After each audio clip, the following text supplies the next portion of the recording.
안녕, 난 민이라고 해. 네, 인사드리겠습니다. 경기도의 남양주라는 곳이 있어요. 거기에 와부고등학교라는 학교에서 근무하고 있고요. 그리고 저는 공립학교 교사입니다. 그래서 현재는 와부고등학교에 지금 6년째 근무하고 있고요. 그 다음에 2010년도부터 EBSI의 우연한 기회에 강의를 시작하게 돼서 현재 10년이 넘었네요. EBSI의 국어과 대표 강사로 활동하고 있습니다. 남국민입니다.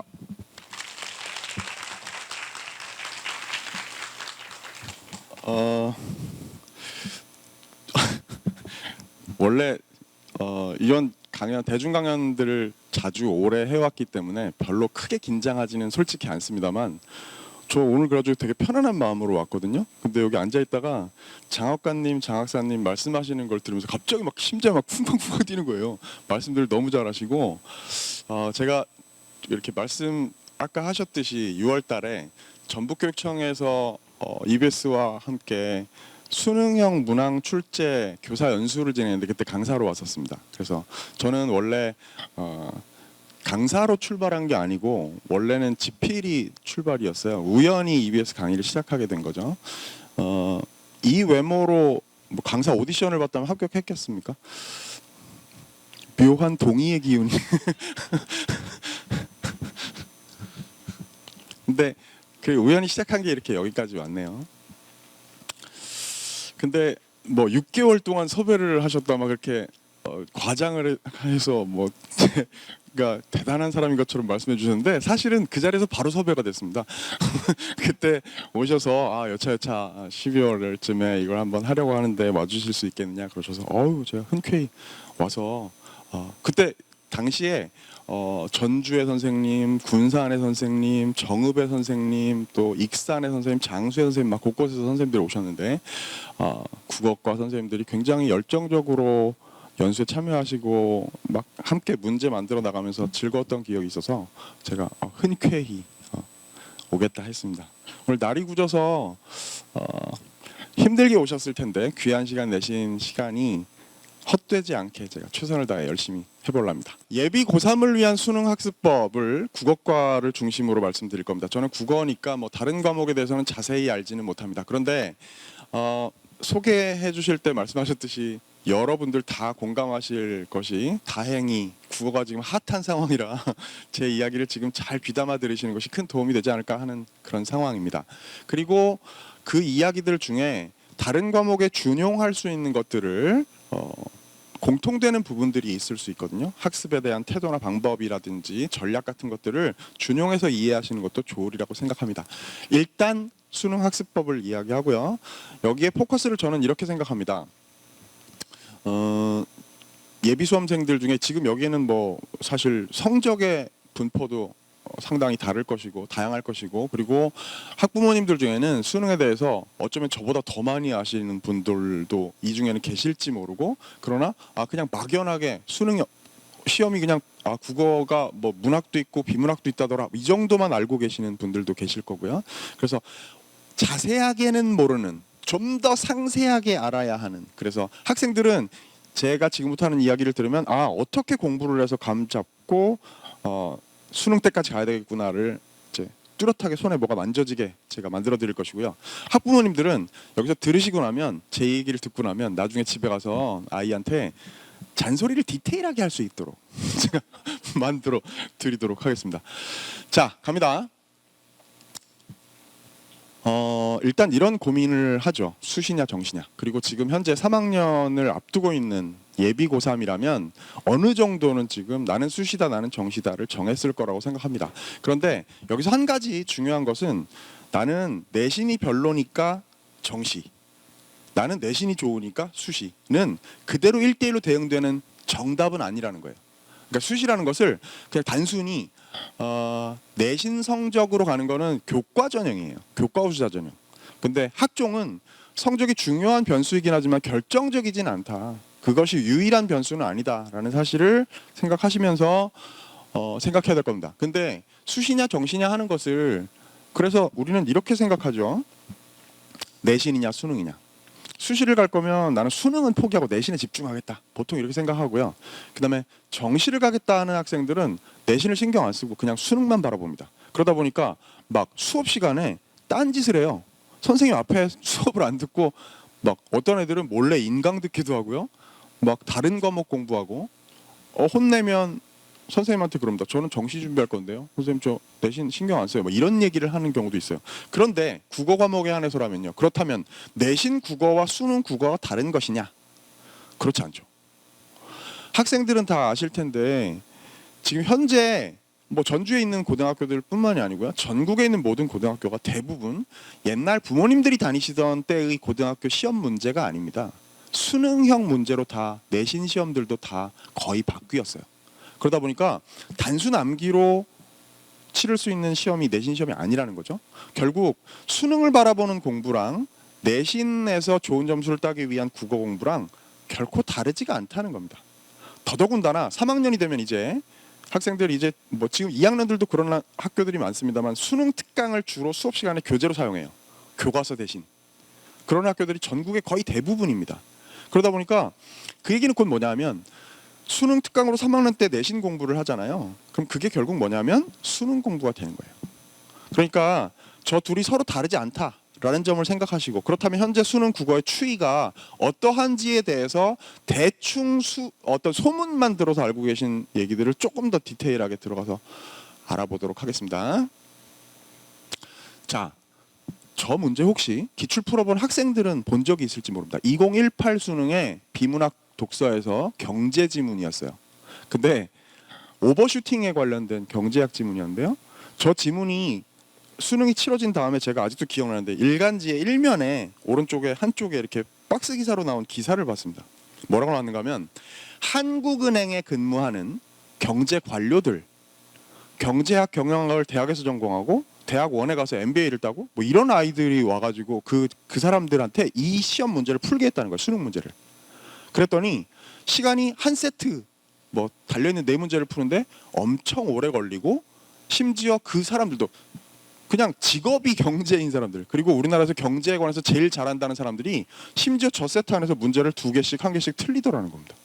그러면서 아이들이 이렇게 어려운 수능 문제를 국어 시험에서 다루고 풀고 있다라는 이야기를 하는 보도를 본 적이 있어요. 저 때 정답률이 26%였습니다. 첫 문제가. 그러고 나서 기억하실지 모르겠습니다만 사태가 터집니다. 이 문제 기억나십니까? 학생들은 알 텐데 저 끄덕끄덕하네요. 학생 벌써 공부 열심히 하는 학생이야. 여기 까만 모자 쓴 학생. 자, 기출문제 집에서 본 적이 있을 테고요. 부모님들은 뉴스에서 저걸 본 적이 있습니다. 기억나시나? 2019 수능이었는데요. 저 그 무시무시한 31번 문제입니다. 만유인력 질점에 관한 문제였는데 저 문제가 지금 문제 일부밖에 안 나와 있죠. 보기가 저만큼이 더 있고요. 밑에 선지가 달려 있습니다. 엄청나게 어려웠고 저 문제의 정답률은 18%에 불과했어요. 근데 정답률이 낮다는 게 문제가 아니고 저 문제가 과연 국어 문제인가? 라는 수많은 논란을 야기했던 문제입니다. 그래서 심지어 막 뉴스 9시 뉴스 이런데 앵커가 저 문제를 띄워놓고 화면에 나서면서 보이십니까? 이게 바로 국어 문제입니다. 막 이러면서 이런 걸 했었던 문제예요. 심지어 나중에 평가 원장 나와가지고 공개 사과했습니다. 죄송합니다. 앞으로 이런 문제 안 내겠습니다. 이런 일이 벌어졌던 게 2019 수능이었고요. 그 무시무시한 불수능. 아니 사람들이 마그마 수능이다 막 이랬었어요. 그런데 평가원장 사과한 다음에 바로 다음에 치러진 모의평가에서 저 문제 정답률 19%예요. 그러니까 사실 앞에 보셨던 그 문제가 논란이 됐던 것은 최근 올해 여름에 있었던 킬러 문항 사태와 크게 다르지 않습니다. 저것이 과연 국어 문제냐가 문제가 됐던 것이죠. 정답률도 문제지만 저렇게 어마어마한 문제들이 나오는 일들이 허다하고요. 한 세트가 이렇게 있으면 정답률이 54%, 28%, 47% 저런 일들이 흔합니다. 문학은 좀 뭐 괜찮겠지. 문학도요. 저런 문제들이 흔해요. 자, 정답률 28%라는 얘기는 100명의 학생들 중에 28명만 저 문제 정답을 맞힌다는 얘기거든요. 문학도요. 그 무시무시한 비문학이 아니고요. 그리고 최근에 2024 수능도 마찬가지인데 정답률 그러니까 오답률 1위부터 베스트를 늘어놓으면요. 2위 정도의 그러니까 1위에 보통 독서가 오고 2위 정도의 문학 문제가 옵니다. 그러니까 문학 중에 어마어마하게 어려운 문제들도 포진한 게 현재 수능 국어입니다. 자, 조금 더 수치에 관련된 얘기로 말씀드려 보겠습니다. 이번에 최근에 쏟아진 보도들을 보시면 뭐 표준 점수 최고점 150점 얘기 보도에 많이 나온 거 아실 겁니다. 저거 쉽게 설명해 드릴게요. 보세요. 2019 수능, 좀 전에 말씀드렸던 그 마그마 수능이, 자, 1등급 컷이 원점수 84점이었어요. 이거를 어떻게 생각하시면 되는가 하면, 앞으로 참고 삼아 알아두세요. 보통 일반적으로 평균 그냥 그런 정도의 시험이었다, 대단히 어렵지도 않고 별로 쉽지도 않았다 하는 시험일 때 1등급 컷이 보통 91 정도 나옵니다. 대략. 근데 84였다는 얘기는 대단히 어려운 시험이었다는 것이죠. 그래서 그때 표준 점수 최고점이라는 게 뭐냐면, 국어 100점을 맞았을 때 표준 점수로 환산했을 때 점수고, 저것이 높을수록 시험이 어려웠다는 뜻이에요. 그러니까 어려운 시험을 잘 본 아이, 쉬운 시험의 100점과 어려운 시험의 100점이 표준 점수가 다르죠. 그래서 어려운 시험인 국어 시험에서 150점 만점을 받은 아이는 엄청나게 유리하게 되는 겁니다. 그래서 올해 수능에서 이런 얘기들이 많이 나와요. 수학도 문제지만 이번에는 국어 잘 본 애가 대학 잘 가는구나. 이런 일이 벌어지는 이유가, 수학도 그렇습니다만 국어도 150점이라는 어마어마한 표준 점수 최고점을 보이기 때문이거든요. 그러고 나서 너무 어려웠다 난리가 나니까 그 다음에 수능에 140점 정도가 됐죠. 좀 쉬워졌다는 얘기예요. 144점 됐고요. 2021 수능이고요. 그랬다가 2022 수능이 다시 또 확 어려워졌어요. 149점까지 올라갔습니다. 그런데 2023 수능에서 확 내려갔죠. 물수능이 됐어요. 이른바 134점 됐어요. 그랬는데 이때 킬러 문항 사태가 터집니다. 맞죠? 그래서 2023년 6월 달쯤에 그 일이 터져서, 그럼 이제 9월 모평, 6월 모평이 치러진 다음에 6월 모평 이후에 9월 모평을 출제해야 될 시점인데 킬러 사태가 터졌어요. 그래서 제가 보여드릴 게 뭐냐면, 사람들이 킬러 문항이 사라질 것이다, 사라지기 안 내겠다라고 공언을 했으니까 평가원이, 그럼 이제 예측을 하기를 어떻게 했는가 하면, 엄청나게 쉬워질 것이다. 이 예측이 어떻게 드러나는가 하면요, 보세요. 요게 10월 학평, 그럼 보세요. 9월 모평이 어떻게 나올지를 모르는 상태에서 여름방학 때 서울시 교육청의 선생님들이 모여가지고 출제한 시험입니다. 킬러 없애겠다가 막 시끄러운 와중에 9월 모평이 어떻게 출제될지 모르는 상황에 10월 모평 문제를 미리 냈어요. 그러고선 9월 모평이 치러진 다음에 이 시험이 치러졌죠. 자, 이 시험의 1등급 컷이 보이십니까? 97, 95. 무슨 얘기죠? 되게 쉽게 냈다는 거예요.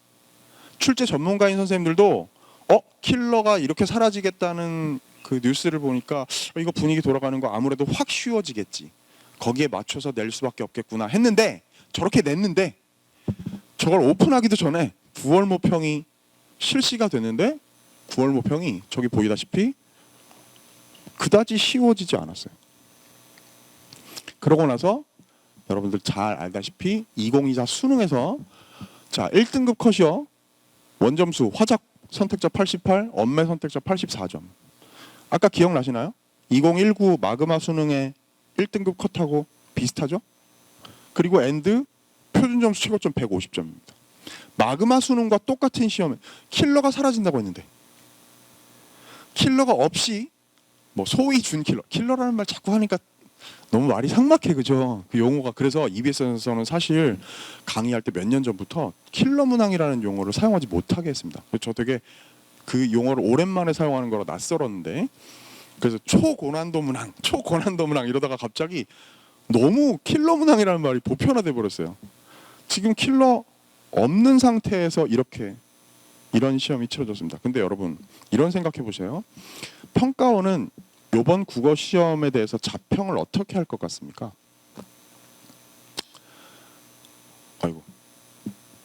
평가원은요, 2024 수능, 이번에 치러진 수능을 대단히 성공적인 수능으로 평가할 겁니다.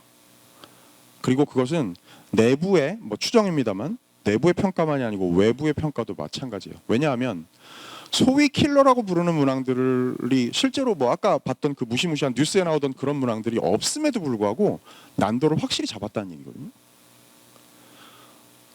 변별력 확보가 가능했단 얘기예요. 심지어 매우 성공적으로. 그러니까 자, 생각해 보세요. 원래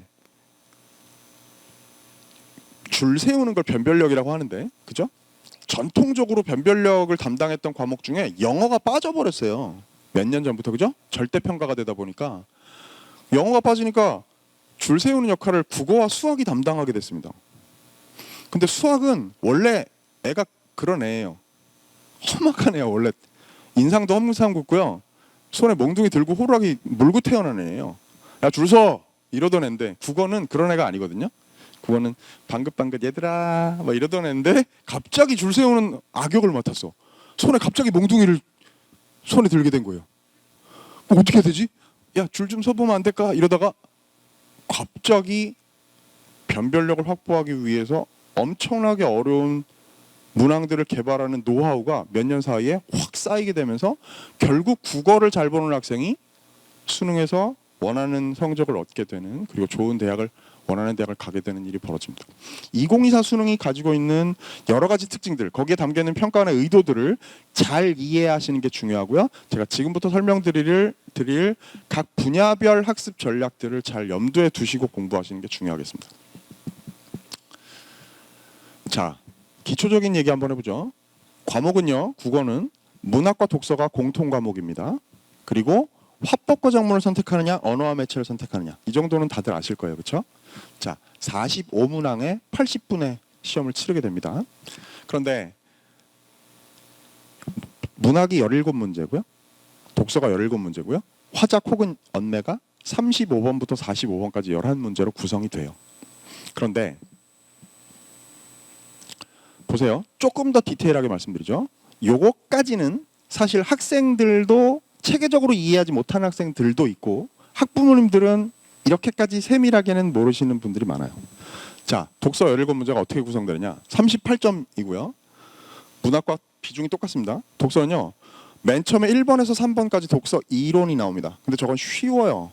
독서 교과서에 나오는 독서의 무슨 방법이나 과정이나 태도나 본질이나 이런 거에 관련된 그야말로 독서 이론에 관한 거야. 책을 읽을 때 이런 전략을 사용한다, 뭐 이런 거에 관한 글이거든요.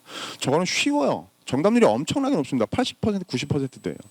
근데 저 문제를 왜 내느냐 그러면 교육과정과의 밀접한 연관성을 부각하는 역할도 있고, 또 하나는 뭐냐면 나머지 3개 지문만으로 변별력 확보하기가 조금 부족하기 때문에 시간 잡아먹게 하기 위한 용으로 저게 배치가 되죠. 문제는 다음에 이르는 인문예술, 사회문화, 과학기술 이렇게 3개의 세트입니다. 다들 아실 텐데, 자, 현재 스코어 인문예술 파트는요, 예술은 잘 안 나와요. 인문 파트에서, 인문 파트 주로 철학, 또 역사 이런 주제들을 가지고 가와 나 복합지문 아시죠? 국어에서 복합지문이 생겨났습니다. 2개의 주제, 그게 사실은 주제 통합적 읽기라는 독서 과목의 교육 과정으로부터 비롯된 건데, 가나 지문이 바로 지금 인문예술 파트에 배정이 되어 있고 6문제짜리입니다. 그 다음에 두 번째 사회 파트가요, 사회 문화에서 문화는 거의 안 나오고 사회 파트가 법이나 경제로 나오는 경우가 많습니다. 그리고 법이나 경제로 지문이 구성될 때 학생들이 제일 어려워하고요. 저 문제가 보통 4문제가 출제가 됩니다. 그 다음에 과학기술, 생각만 해도 싫다, 그죠? 과학기술 파트의 문제가, 과학기술에서 과학은요 물화생지에 관련된 지문이에요. 그 다음에 기술은요 공학입니다.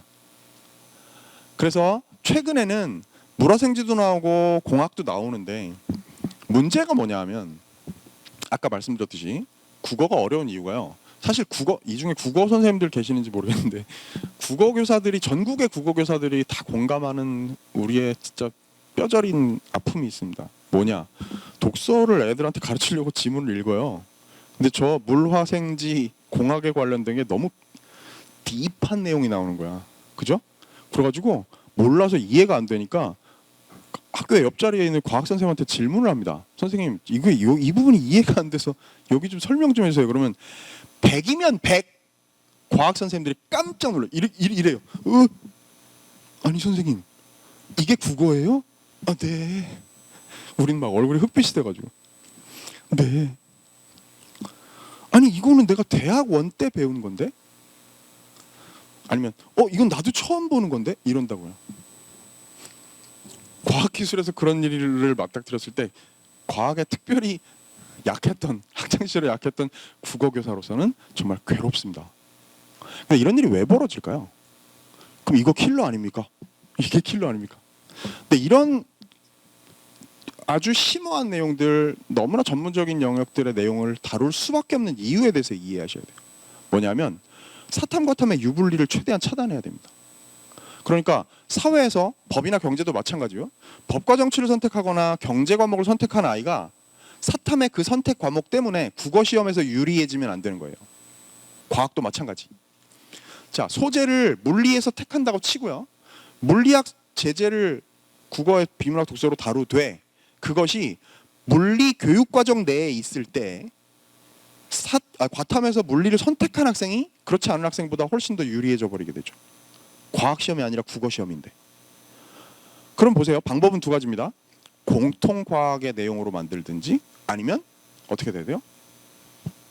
고등학교 교육 과정을 뛰어넘어야 돼요. 그러니까 엄마 이건 내가 대학원 때 본 건데 이렇게 돼 버리는 거죠. 그러면 보세요.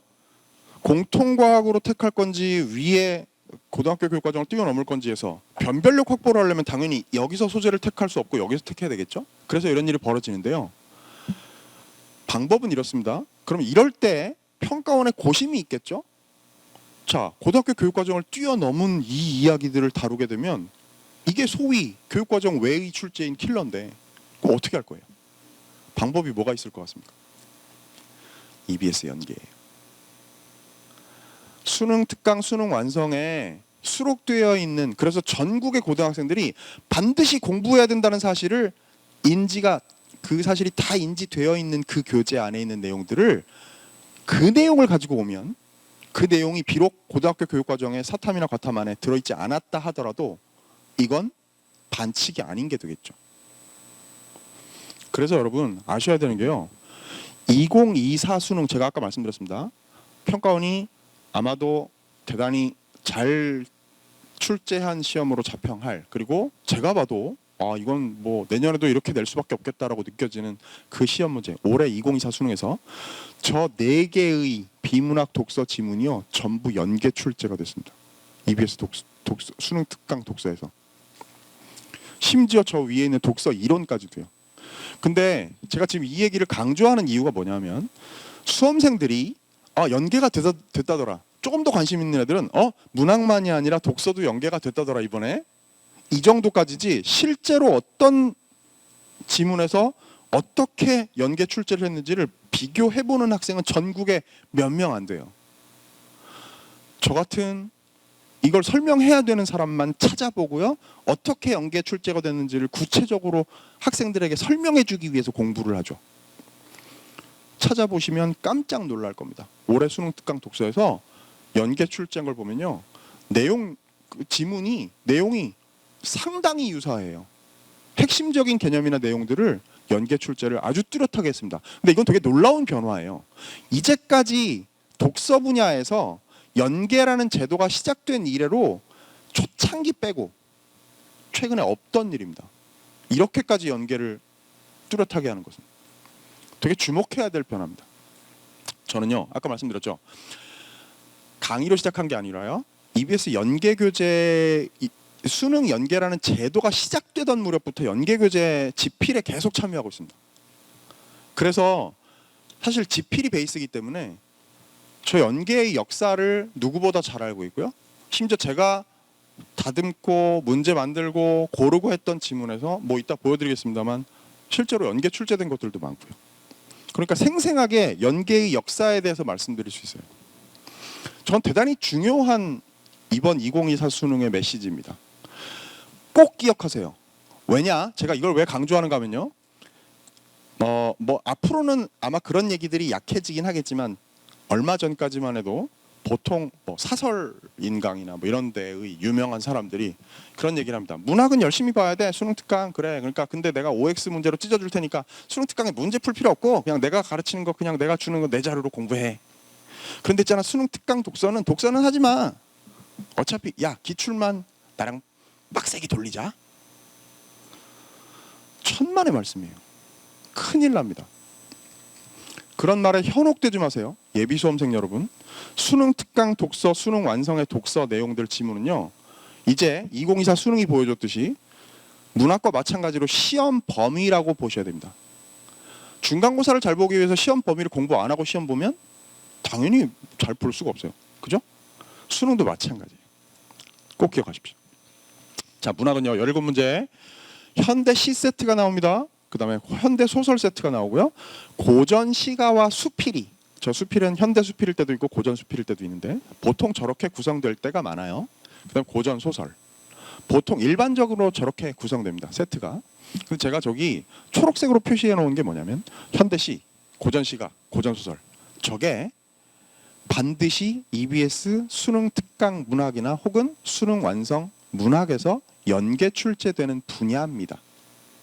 그러니까 상대적으로 현대소설은 그런 역사가 아예 없는 것은 아닙니다만 뭐 예를 들면 이번 9월 모평에는 현대소설이 연계 출제됐어요. 양규자의 원미동 시인이라는 작품이 수능 특강에서 연계 출제가 됐는데 오랜만에 현대소설은 그러다가 수능에서도 고전소설을 연계해버렸어요. 김원전이라는 소설을, 고전소설을. 그러니까 특히나 저 세 분야, 현대시, 고전시가, 고전소설 분야는 수능 특강 문학 그리고 수능 완성에 있는 작품들을 철저하게 또 공부해 놔야 되는 분야다. 왜냐? 뭐 다들 아시겠지만요. 생각해 보세요. 저 문제들 그리고 이 뒤에 이제 11문제를 선택 과목을 풀 건데 시간 관리 전략이라는 게 별게 없어요. 자, 선생님 수능 시험 문제를 어떤 순서로 풀어야 돼요? 시간 관리 전략 뭐 화자금 몇 분 안에 풀어야 돼요? 뭐 이런 걸 물어보는 학생들이 전국에 엄청 많아요. 추강후기 게시판으로 뭐 우리 학교 학생들도 마찬가지. 선생님들한테 그런 질문을 합니다. 그러면 제 답은 하나예요. 네가 알아서 너에게 맞는 전략을 찾아야지. 다만 오랜 세월 동안 내가 추천했더니 많은 긍정적인 피드백. 선생님 그것 때문에 성공했습니다라는 보편화된 방법이라고 추천할 만한 것은 있다. 뭔지 아세요? 잘 들으세요. 좀 이따 설명 다시 드리겠습니다만 어떤 한 세트를 몇 분 안에 풀겠다는 의지로 해결되는 게 아니에요. 그래서 내가 뭐 예를 들어 독서는 몇 분 안에 풀겠다. 문학은 몇 분 안에 풀겠다. 이게 자기가 계획을 세운다고 그대로 되는 게 아니에요. 뭐 숙련 연습을 통해서 숙련되느냐? 아닙니다. 어떤 지문이 나오느냐에 따라서 한 세트가 10분이 걸릴 수도 있고 20분이 걸릴 수도 있는 거예요. 그럼 제가 드리는 말씀 뭐냐면요. 보세요. 시간 관리라는 건요. 자, 화작이나 언매를 최대한 빨리 풀어내야 돼. 이건 요령에 의해서예요. 시간을 허비하지 않고 최대한 빨리 풀어낼 수 있어. 그 다음에 엔드 문학에서 배웠던 작품이 나와 있으면 그대로 통째로 지문을 안 읽어도 되는 일이 생깁니다. 맞죠? 그러면 지문을 읽고 이해하고 감상할 시간을 통째로 세이브할 수 있다고요. 그럼 그 시간들을 모아서 어디다 써야 돼요? 독서의 어려운 세트다.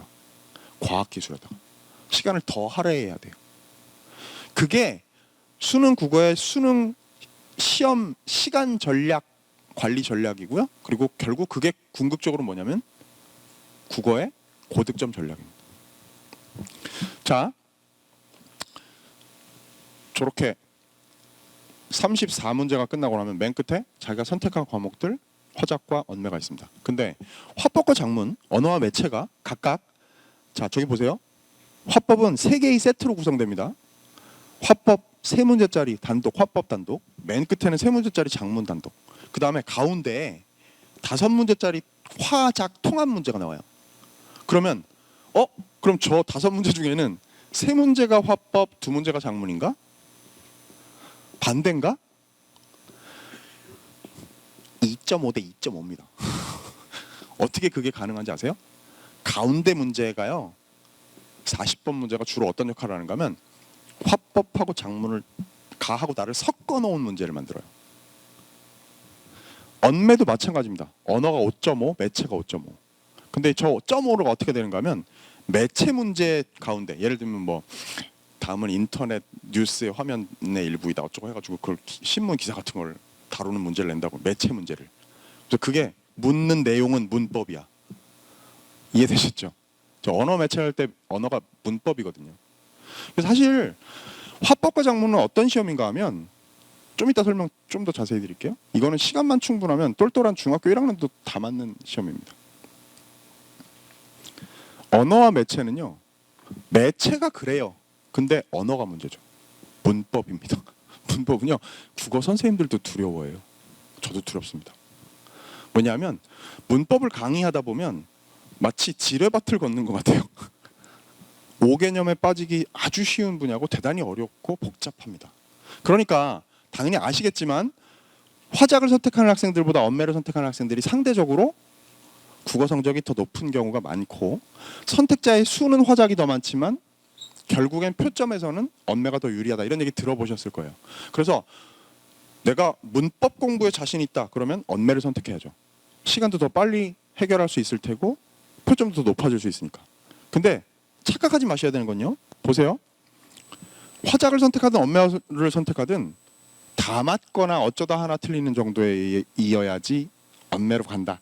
좀 전에 얘기했던 그런 판단이 가능한 거죠. 둘 다 반타작 정도 하는데 화작보다는 언매가 낫겠어. 그래도 표점이 높잖아. 이러면 안 돼요. 아시겠죠? 그럴 경우에는 그런 학생은 화작 선택해서 다 맞을 생각을 해야 돼. 맞죠?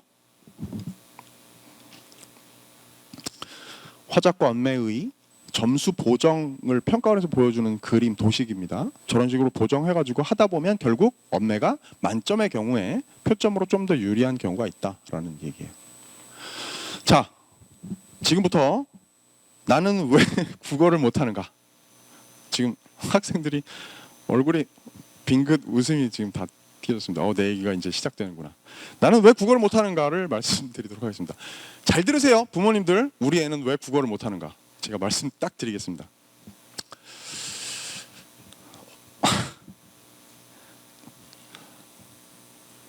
학생들은 다 아는 전국의 수험생들이 모이는 네이놈 그 다음 이런 그 포털 사이트에 보면 유명한 저 홈페이지들이 있어요. 사이트들, 카페 이런 데가 좀 뭐 수능 날 뭘 막 휘날리고 막 이런 카페들이 있거든요. 근데 그런 카페들에 보면 고민 글이 올라와요. 난 왜 국어를 못함? 나 외계인임? 막, 외국인임? 막 그러면 있잖아요. 비전문가인 학생들이 또 전문가인 양 조언을 합니다. 국어 별거 없음. 그냥 기출 출력해서 몇 바퀴 돌리셈. 그러면서 뭐라고 하는가 하면 감을 유지해야지. 감을 유지해야지. 이런 거 안 좋아하시나요?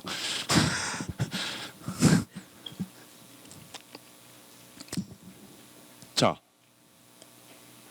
저런 조언을 봤을 때, 게시글을 봤을 때 이성이 있는 학생이라면 이것부터 생각해야 합니다.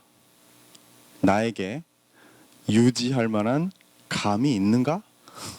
부터 생각을 해야죠. 그죠? 요약하면 감을 만들어서 그걸 유지해야 된다는 얘기예요. 그냥 무턱대고 기출을 푸는 게 아니고. 자, 잘 들으세요. 리얼한 얘기 들려드리겠습니다. 부모님들 특히 잘 들으시고 학생들은 교실에서의 광경을 한번 떠올려 보죠. 부모님들께서 보시지 못한 학교에서 수업 시간에 혹은 시험 시간에 어떤 일이 벌어지는지를 제가 고스란히 말씀드리겠습니다. 자, 예를 들어 이런 문제지를 제가 출력했다고 치죠. 수업 시간에 애들한테 나눠주고 자, 뭐 시간을 얼마 줄 테니까 한번 풀어봐라. 이렇게 이런 일을 한다고 생각해 보겠습니다. 가정해 볼게요.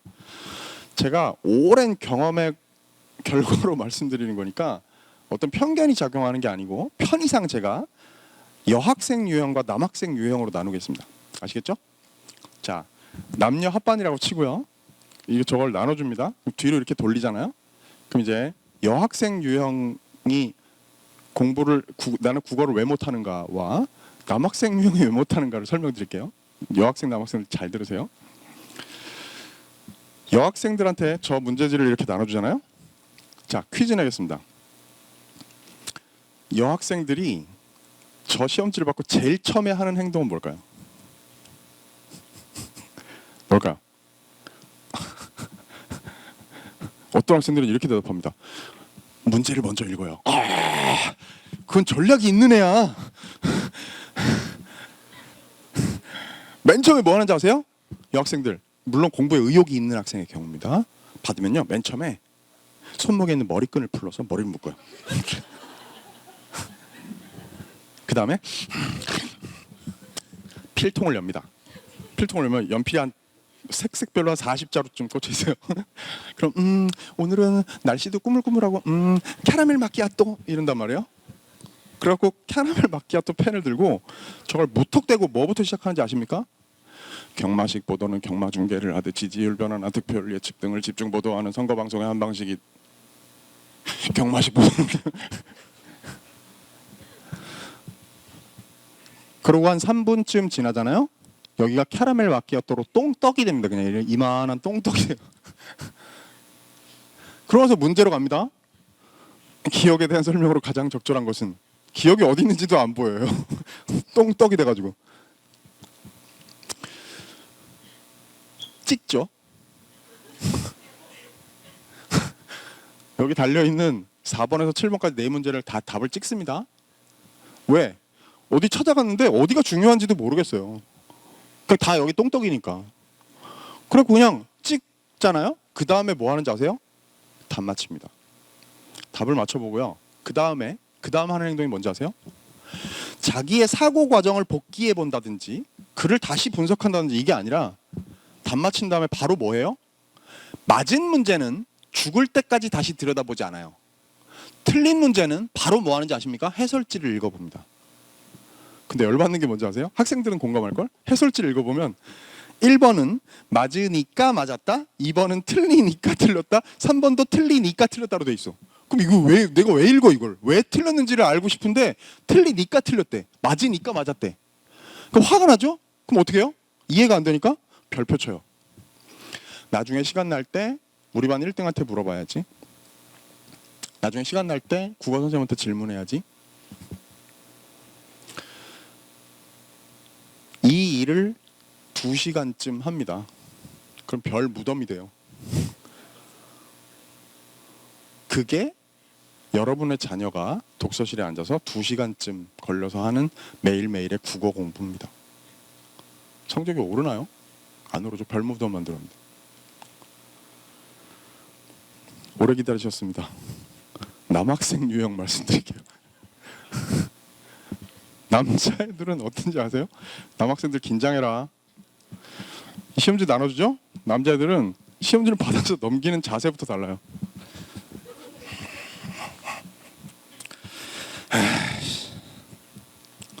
자, 퀴즈 냅니다. 여학생들은 아까 머리끈을 맨 먼저 묶었어요. 남자애들은 맨 처음에 뭘 할까? 저 시험지 받으면. 남학생들이 맨 처음 하는 일. 머리 묶어요? 남자애들이, 자, 남학생. 여기 맨 앞에 남학생. 남자애들 맨 처음에 뭐 하죠? 문제를 먼저 읽어요? 뭐 하는지도 몰라. 내가 맨 처음에 뭐 하는지도 몰라.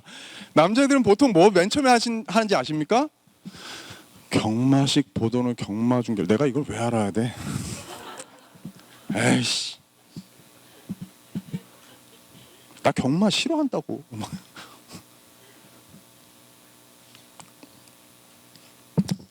그러고 나서 시간이 째깍째깍 가니까 어쩔 수 없이 읽다 보니까 저게 중요한 문장 같아. 밑줄을 그어야 되겠어. 필통이 없어요. 남자애들은 필통이 없습니다. 그럼 이제 가방 앞주머니 같은 데를 열어요. 그럼 그 부러진 볼펜 같은 게 하나 나온다고요. 그럼 그거 꺼내가지고 이렇게 밑줄을 그으려고 이렇게 긋는데 뭐 또 볼펜 똥이 그렇게 나와. 그죠? 그럼 얘는 갑자기 시간이 흘러가고 문제 풀다가 아이씨 볼펜 수리에 들어가요. 문제풀이가 중지되고 갑자기 볼펜 수리를 합니다. 놀라운 건 뭔지 아세요? 또 꽤 많은 아이들이 그걸 고쳐냅니다. 또 고쳐내면 그 다음에 이제 여기다 이제 글씨 연습하는 거야. 막 안 되는 궁서체로 막 트와이스 막 이런 거 써. 요새는 트와이스가 아니구나. 뭐 르세라핌 막 이런 거 써요. 막 궁서체로 막 글씨 연습하는 거죠. 좋아. 난 역시 볼펜 고치는 실력이 짱이야. 그 다음에 뭐 시간이 흐르니까 문제로 가. 뭐가 답 알겠어요? 찍죠? 그 다음 뭐예요? 별무덤 만들어요. 궁극적으로 남학생이든 여학생이든 과정은 다르나 결국 하는 일은 그겁니다. 성적이 오르나요? 제대로 된 공부의 방법은 그럼 무엇이냐? 내가 국어를 왜 못하는지 알았으면, 자 보세요. 저는 권투를 배워본 적이 없습니다만, 권투를 배우는, 이제 비유적으로 말씀드려볼게요. 권투를 배우는 학생들이 배워본 사람들이 그런 얘기합니다. 권투를 배우러 갈 때 자기는 이제 진짜 세계 챔피언이 되기 위해서 가죠. 내가 가서 뭐 몇 달 배우고 나면 권투계 판도가 달라질 거야. 가죠. 가는데 일주일 동안 계속 줄넘기만 시킨다는 거예요. 길면 막 한 달 동안 링 위에 올라가지 못하고 글러브를 끼워보지도 못해요. 이상하다. 난 줄넘기 학원을 온 게 아닌데. 줄넘기를 하면서 생각하죠. 그 아이한테 만약에 첫날 왔을 때 욕심처럼 권투 글러브를 바로 끼워가지고 링 위에 바로 올려보냈다고 생각해 보세요.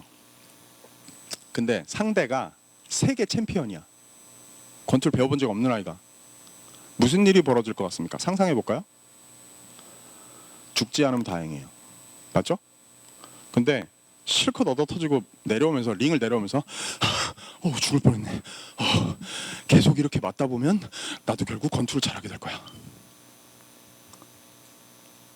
합리적인 사고입니까? 이게 뭔지 아세요? 기출문제집을 사다 놓고 시간 재면서 별무덤 만드는 일입니다. 왜 그게 세계 챔피언이죠? 제일 좋은 문제, 평가원 기출문제.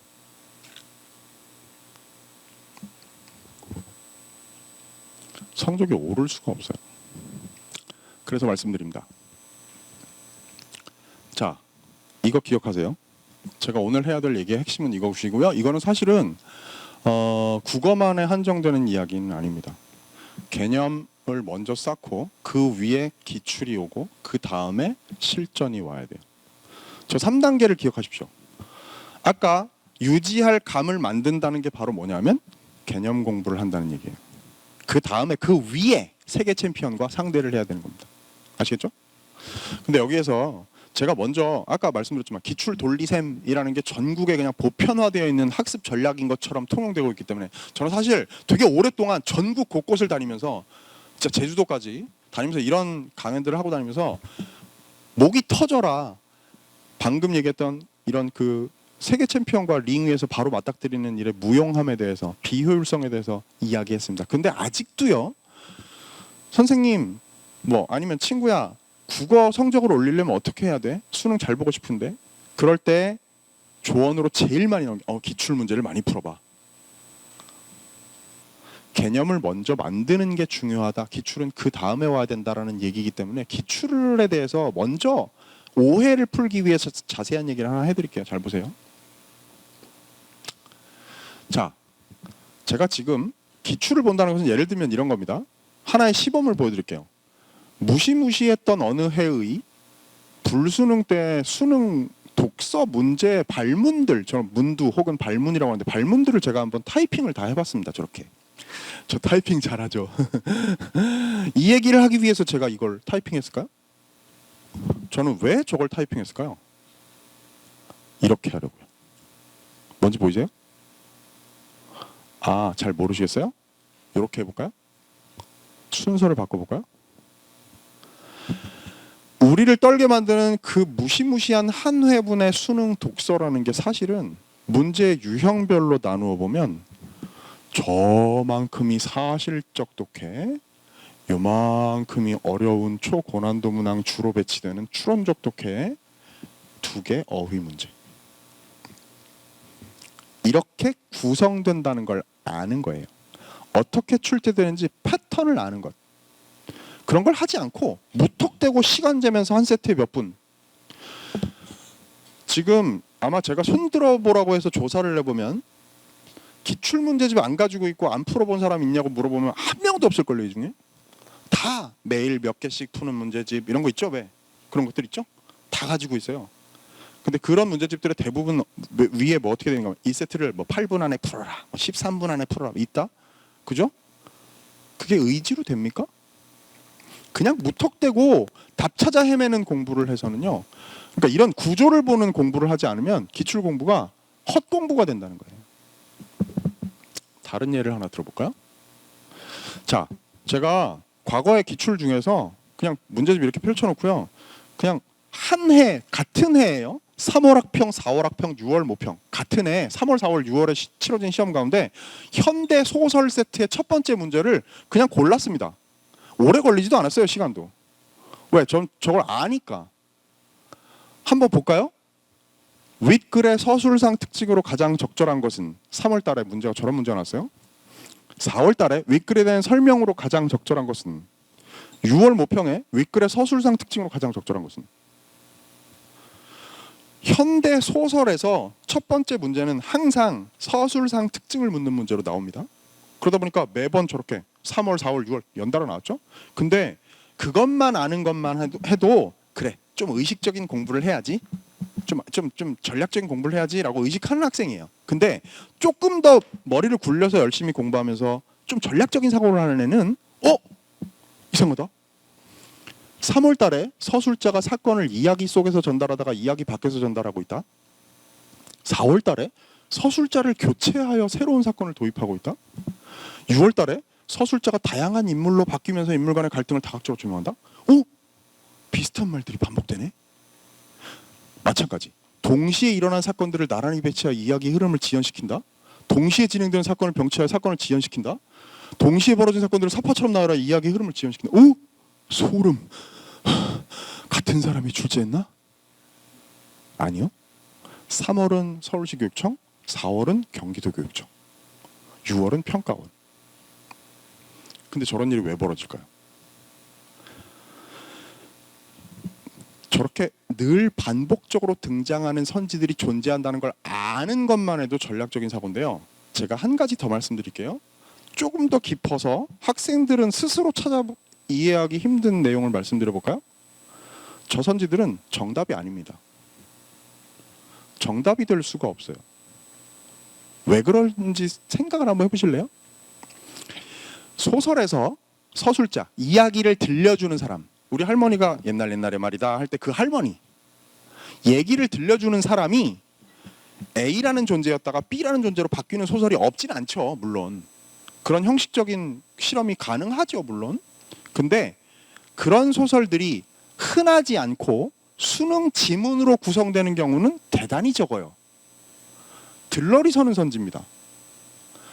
또 다른 선지 볼까? 동시에 일어난 사건을 병치해서 시간의 흐름을 지연시킨대. 병치한다는 건 나란히 늘어놓는다는 거잖아요.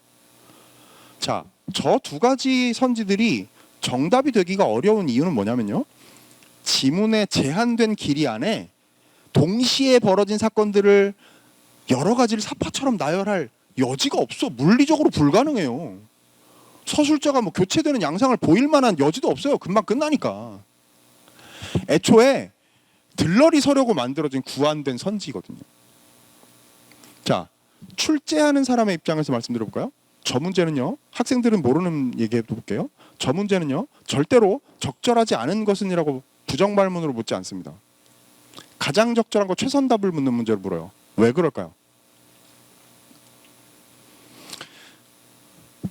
출제하는 출제진들 전문가, 현대소설을 전공한 전문가들이 대학 교수, 고등학교 교사들, 전문가들이 수십 명이 모여서 감금돼가지고 수십 일 동안 문제를 만들어도요. 적절한 진술 4개를 못 만들어요. 무능해서가 아니라 저 지문에 누구도 전국에서 이의를 제기할 수 없는 완벽한 적절한 T값의 선지를 4개를 못 만든다고요. 그러니까 어떻게 돼요? 가장 적절한 거, 아무도 흔들 수 없는 선지 정답 하나 딱 똘똘한 놈 세우고 나머지는 다 저런 들러리들을 세우는 거야. 그럼 보세요. 기출을 전략적으로 공부한다는 건 뭐야? 저걸 아는 사람은요. 아는 학생은 들러리 또 나왔군. 쟤네 둘이 딱 보이는 순간 애는 삼지선다 문제를 풀게 되는 거라고. 저것만 알아도. 이해되셨어요? 기출을 공부한다는 건 저런 눈을 갖게 되는 걸 의미하는 겁니다. 시간 재면서 그 안에 풀어내는 게 아니고 별문헌 만드는 게 아니고. 기출 교재들이 넘쳐납니다. 사실 EBS 연계 교재, 비연계 교재를 제외하면요. 사설 교재들의 시장은 사실은 거의 괴멸되다시피 해서 기출 문제밖에 안 남았습니다. 지금은. 근데 기출 교재를 선택하는 기준을 제가 말씀드려 볼게요. 이것도 여러분한테 꿀팁이 될 겁니다. 잘 들으세요. 기출문제집 학생들은 잘 알 텐데 분야별 문제집이 있어요. 그러니까 챕터가 고전 시가, 고전 소설, 현대시 이렇게 나눠져 있는 교재가 있고요. 어떤 교재는 난도별로 돼 있어. 그 초고난도 문항들만 모아놓고 어쩌고 한 문제집이 있어요. 어떤 교재는요, 그냥 1회, 2회, 3회, 4회, 5회로 묶여 있는 게 있고요. 이해되셨어요? 저 세 종류를 그냥 출판사가 제일 믿을만하니까, 이건 편집이 제일 이쁘니까 이렇게 고르지 마시고 자기의 국어 실력이 어느 정도인지 대충 알잖아. 나는 알아. 그치? 엄마가 몰라서 그렇지 나는 알거든. 내 실력이 어떤지. 초급인지 중급인지 고급인지를 아니까 그럴 경우에 보세요.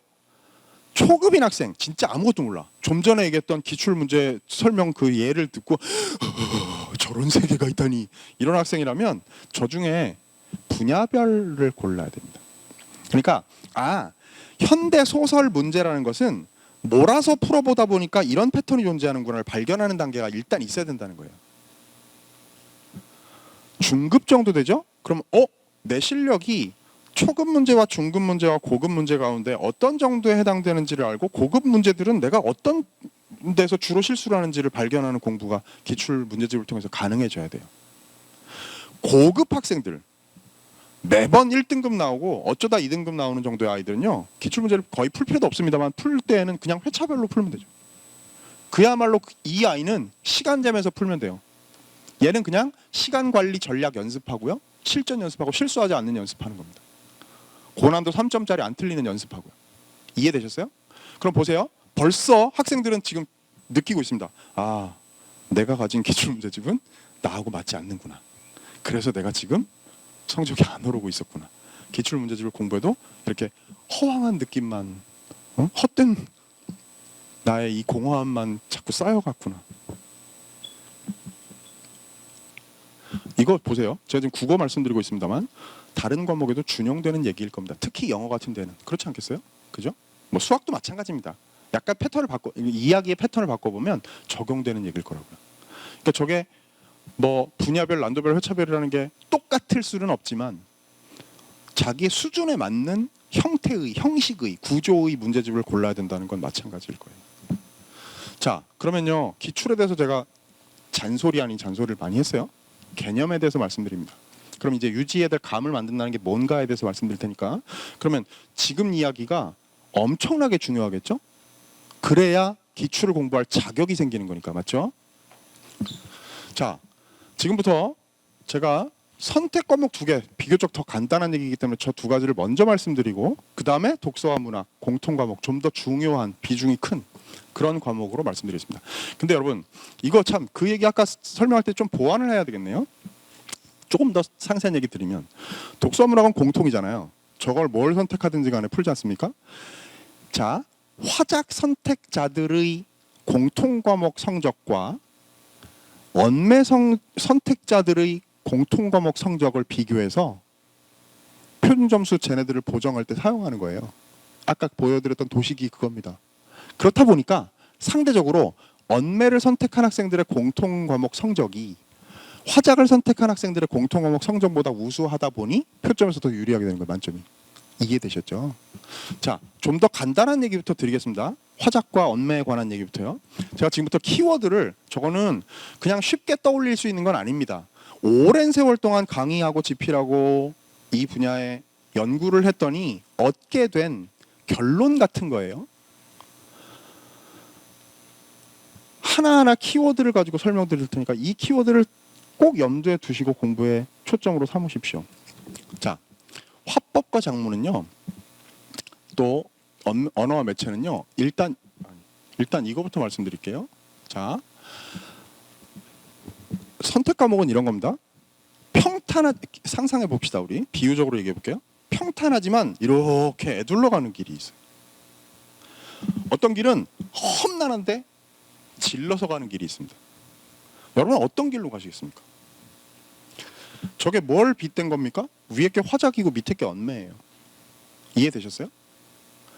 화작은요, 아까 제가 말씀드렸죠? 똘똘한 중일도 담아줄 수 있습니다. 시간만 충분히 주면. 그런데 언매는 얘기가 달라요. 언어가, 문법이 워낙에 험난한 길이야. 국어 선생님도 겁나는 길이거든요. 특히 이번 2024 수능에 언매 문제 풀어봤나요? 역대급으로 어려웠어요. 언어가. 그러니까 이건 어려운 일이거든. 우리의 전략은 그럼 저거 어떻게 해야 되느냐? 내가 화작을 선택했든 내가 언매를 선택했든 간에 어떤 길을 만들어야 되는가 하면요. 평탄하지만 질러서 가는 길을 만들어야 되는 거야. 맞죠? 맞죠? 우리의 목표는 그거야, 그지? 그러기 위해서 여러분들이 염두에 둬야 될 내용들을 말씀드릴 테니까 잘 들으세요. 먼저 화법과 작문부터 키워드 선정합니다. 빠밤. 민망한데 같이 해주면 안 돼요? 화법과 작문은요. 빠밤. 한 번만. 같이 해요.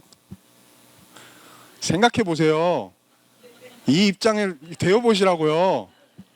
이 중에 교사를 꿈꾸는 학생들 있을 텐데요. 또 교사도 계실 겁니다. 선생님들도. 교사가 제일 곤란한 때는 언제인지 아십니까? 수업을 들어갔는데 애들이 막 날뛰고 막 그런 건 차라리 괜찮아. 야 앉아 뭐 이거 힘들 것 같죠? 괜찮아요 차라리. 앞에 한 40명이 앉아 있는데 이 앞에 서서 웃긴 얘기를 하는 심정은 정말 쥐구멍이 있으면 숨고 싶은 그런 심정이라고요.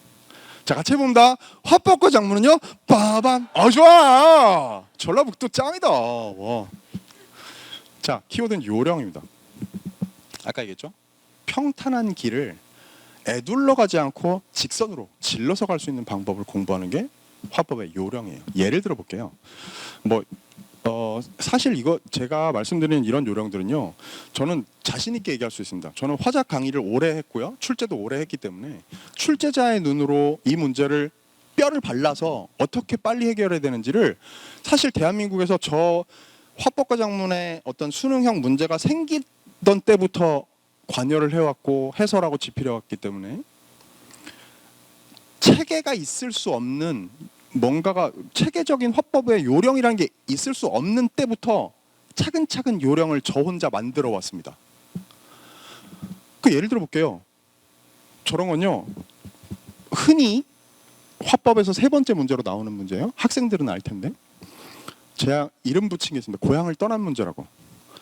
지문과 상관없이 그냥 보기와 선지 사이의 매칭만으로 문제가 풀려요. 저거는. 그런 걸 모르잖아요. 이거 읽는데 시간이 흘러가는 거예요. 알면 안 읽고 문제만 가지고 바로 해결한다고요. 장문 얘기해 볼까요? 조건 얘기 배경이 설명 다 하려면 깁니다만 조건에 따른 표현하기 유형에 해당되는 문제인데 나눔의 의의를 밝히고 의문문 형식으로 동아리 가입을 권유하면서 글을 마무리해야겠어라는 조건을 보잖아요. 저걸 딱 보는 순간 의문문 형식이라는 형식 조건에 먼저 주목하는 학생, 전략적인 사고를 하는 학생이에요. 자, 1번, 2번 선지 그냥 아웃. 읽어볼 필요도 없잖아. 그죠? 무슨 얘기인지 아시죠? 형식 조건과 내용 조건이 있을 때 형식 조건을 먼저 검토하라. 그러면 갑자기 삼지선다. 운 좋을 땐 이지선다가 된다. 순식간에 1초 만에. 그런 요령을 아는 학생과 순진하게 이런 조건들을 지켜야 하는군. 나눔은 베푸는 마음입니다. 이렇게 하는 학생과는 하늘과 땅 차이인 거예요. 제가 지금 이런 요령을 활용해 가지고 아끼는 시간들을 계속 말씀드리는 겁니다. 이거 아껴서 다 어디다 쓰라고요? 만유인력 질점에다 쓰라고. 오버슈팅에다 써야죠.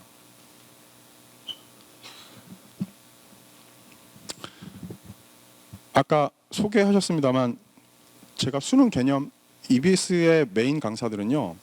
수능 개념이 그해 첫 출발이에요. 아시겠지만 수능 개념, 그 다음에 수능 특강, 그 다음에 수능 완성 이 두 개가 연계 교재입니다. 그 사이쯤에 저는 약점 공략이라는 걸 여름방학쯤에 하고요. 마지막에 파이널 체크 포인트. 이게 1년의 커리큘럼이고 이걸 지금 한 10년째 해오고 있는 거죠. 동일하게. 올해 수능 개념은 표지가 이렇게 나왔더라고요.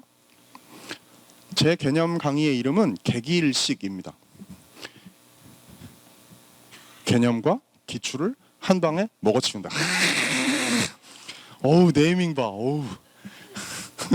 개기일식이라는 강의인데요. 저기에서 제가 말씀드렸던 아까 그런 요령들을 전략들을 단 7강 안에 요약해놨습니다.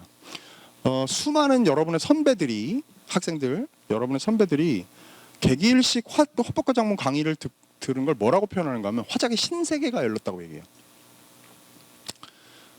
이전과 이후가 완전히 달라지고 심각한 그 문제가 생기는 게 뭐냐면 하루 종일 화작 문제만 풀고 싶은 욕구에 시달린다는 부작용이 있어요.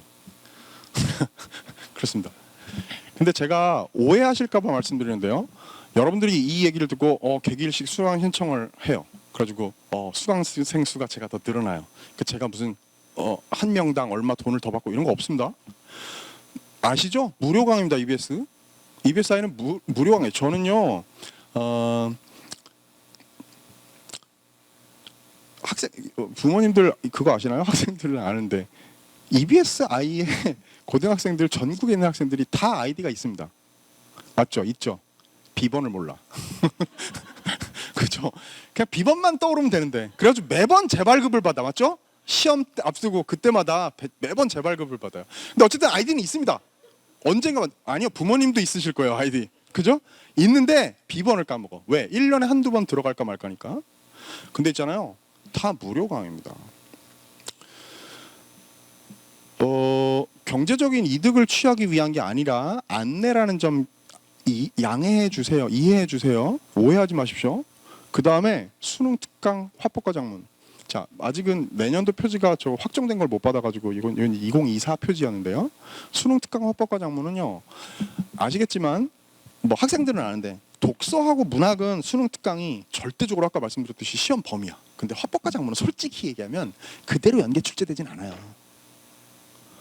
연계 출제 된다고는 하는데 그게 고스란히 이거 자 이런 일은 안 벌어진다는 얘기예요. 수험생이 이거 수능 특강 화법과 작문 34페이지에서 풀었던 문제가 그대로 나왔네. 이런 일은 안 벌어져요.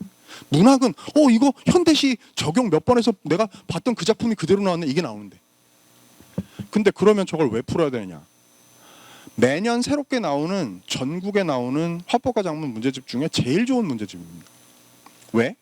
사실 수능 특강 같은 교재는 여러분 아시겠지만 수십만 권이 팔리는 전국에서 제일 중요한 수능 교재예요. 그러다 보니까 사실 수능 특강 같은 거 집필하는 일은 정말 피를 말리는 일입니다. 수십 차례 날카로운 검토를 뚫고 평가원과 외부 검토와 편집자 검토와 심지어 신문 기자들 교열 검토까지를 뚫고 수십 자를 수능 특강 한 권 집필하는데 보통 한 8개월, 9개월쯤 걸려요. 요즘은 더 걸리죠. 1월 초에 수능 특강 오케이 최종 탁 인쇄소로 넘긴 다음에 바로 다음 날쯤 담당자한테 전화 옵니다. 올해는 수능 특강 독서 함께 하시죠? 문학 함께 하시죠? 연락 옵니다. 다음 거. 피를 발리는 일이에요. 그만큼 여러 번의 검토를 뚫고 나온 문제들이라는 거예요. 저는 사실 제가 뭐 EBS 직원이 아니에요. 저는 경기도 교육청 소속의 교사입니다. 그러니까 EBS를 홍보하려는 게 아니고요. 다만 이건 있다는 거예요. 이 일을 제가 힘들어도 열심히 하는 이유. 보세요. 물론 수능 특강 같은 문제집이 교실에서 교과서를 대신하고 있는 사실은 안타깝긴 합니다. 그러나 동일한 기준으로 여타의 다른 문제집들을 만약에 검토를 한다? 그러면 지금 우리가 수능 특강에 대고 하는 여러 비판들, 뭐 이게 오류가 뭐 몇십 건이니 뭐 1년에 뭐 그런 얘기를 할 수가 없을 거야. 엄청나게 검토를 해도 인간이 하는 일이 왜 그러는지 모르겠는데 오류가 또 나오긴 나옵니다. 그러나 어쨌든 자신 있게 얘기할 수 있는 것은 수능 특강은 그 해에 나오는 문제집 중에 제일 여러 번의 검토를 거친 가장 그래도 좋은 문제집인 건 맞아. 그러니까 화법과 작문을 기출로 연습했다면, 개념을 공부하고 요령을 익혀가지고 기출을 풀었다면 그 다음엔 뭐예요? 실전 문제로 저걸 공부해야죠. 저거는 시간 재면서 해도 괜찮아. 저건 시간 줄이는 재미가 있거든요. 선생님 진짜로 그런 피드백들 많아요. 화법과 작문 문제 풀던 시간이 절반으로 줄었습니다. 정답률은 올라가고요.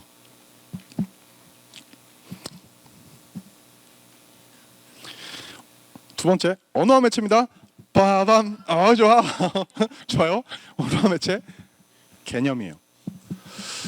저기서 말하는 개념이라는 게 바로 뭐냐면 우리가 보통 개념이라고 생각하는 그 개념, 용어들.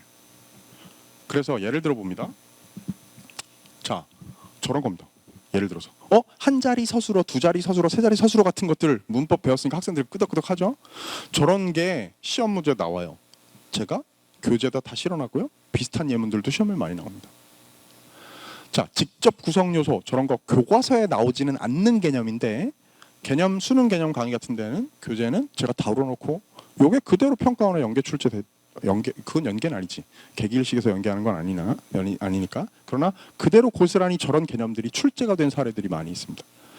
물론 언어와 매체 같은 문법 같은 과목은요, 누가 교재를 만들어도 대동소이하기 때문에 제 교재에만 들어있다고 말할 수는 없으나 중요한 건 그런 개념 강의를 통해서 교재를 통해서 체계적인 개념을 공부해 두는 것, 직접 구성 요소가 무엇인지, 서술어의 자릿수가 무엇인지 개념들을 명확히 알고 있어야만 아까 얘기했지만 언매라는 문제를 최대한 빠르게 풀어낼 수 있고 정확하게 풀어낼 수 있는 힘이 생긴다는 거죠.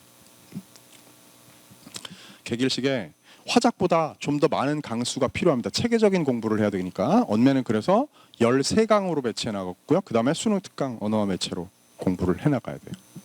개념을 공부하고 그 다음에 기출 공부한 바탕 위에서 실전으로 가시라. 자, 중요한 얘기 하겠습니다. 지금 더 중요한 얘기 남았어요. 문학과 독서입니다. 만약에 문학과 독서 수능 시험을 누군가가 한마디로 요약해라 라고 저한테 묻는다면 저는 이렇게 대답하겠습니다.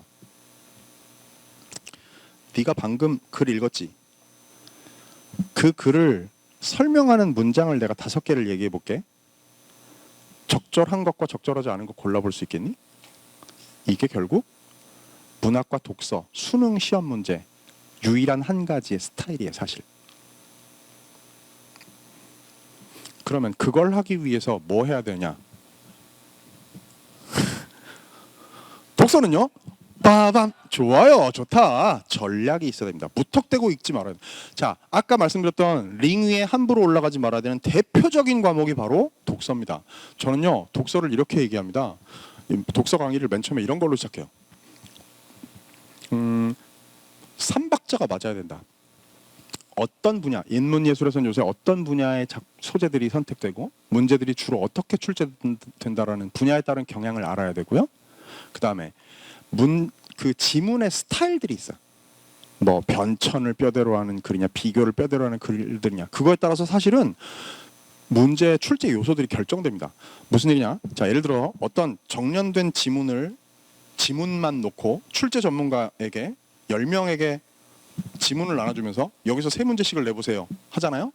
어떤 일이 벌어질까요? 결과가 대동소이해요. 왜 그런지 아시겠어요? 지문이 어떠냐에 따라서 전문가들이 내는 문제는 정해져 있다는 거예요. 그걸 볼 줄 아는 눈이 있어야 되는 겁니다. 그냥 무턱대고 별무덤 만드는 게 아니고. 각 단계마다, 독해의 단계마다 전형적인 문제의 유형이 있어요. 저 3박자를 볼 줄 아는 눈, 출제자의 눈을 갖추는 공부를 해야 한다라는 게 저의 주장입니다. 보세요. 단계라는 건요. 아까 제가 문항 이렇게 재배치하면서 발문 재배치한 걸 보여드렸죠. 사실적 독해 제일 중요합니다. 그 위에 추론적 독해, 그 다음에 비판적 독해. 독서는 저 3가지를 할 줄 알아야 돼요. 근데 여러분 생각해 보세요. 사실적 독해라는 게 뭐냐면 글에 담겨 있는 정보를 정확히 파악하는 거야. 이것만 할 줄 알면 그 다음에 이걸 할 수 있습니다. 둔두둔둔 뚜두둔 둔두둔둔 뚜두둔 둔두둔둔. 탐정물 같은 거 좋아하시나요? 막 셜록 뭐 이런 거 있죠. 막 김전일 뭐 이런 거 있잖아요. 그런 탐정 애들이 머리가 엄청나게 좋아가지고 보통 사람은 모르는 범인을 알아채는 걸까요? 물론 머리도 좋죠. 근데 이 사람들이 특징이 뭔지 아세요? 우리는 눈여겨보지 않는 사건 현장의 단서를 캐치를 해. 그걸 조합하면 범인이 너다 나오는 거예요. 무슨 얘기냐? 추리라는 건요, 글 속에 담겨있는 정보들을 정확히 파악하면 어렵지 않게 도달할 수 있다는 거죠. 별표 곱하기 100제곱. 사실적 독해. 자, 과거에 저 독서 공부를 어떻게 할지에 대해서 책을 낸 적이 있습니다. 저게 제 캐리커처래요. 진지하게 법적 대응을 준비하고 있습니다.